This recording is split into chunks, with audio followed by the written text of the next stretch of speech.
The coolest thing about my job is discovering things never seen before.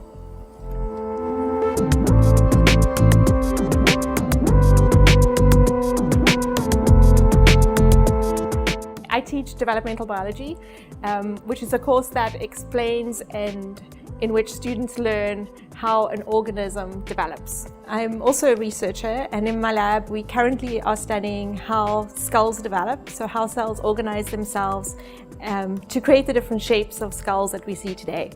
So for example, why an elephant skull is different to a mouse skull, the same cells are making those skulls.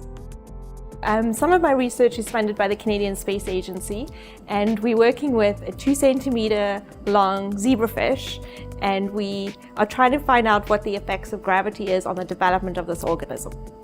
We made a huge discovery when we discovered that some bones in the skull are affected and others are not affected by gravity. So this work is really important to understand both the implications for future space launches. When an astronaut goes up into space and they might fall pregnant, what that would happen to their unborn child, and also to how bones develop. I have quite a broad background for a scientist because I've tried different things so that I could get different perspectives. So for example, I've dug fossils up in Africa, I've worked in a pharmaceutical lab, I've worked in a human genetics lab, and now I work in a developmental biology research lab. One of the most meaningful times in my science career was when I worked in a human genetics lab, and I was part of a team in which I was analyzing blood samples so we could track a disease in a family. Being a scientist enables you to understand the world around you, to understand everyday life.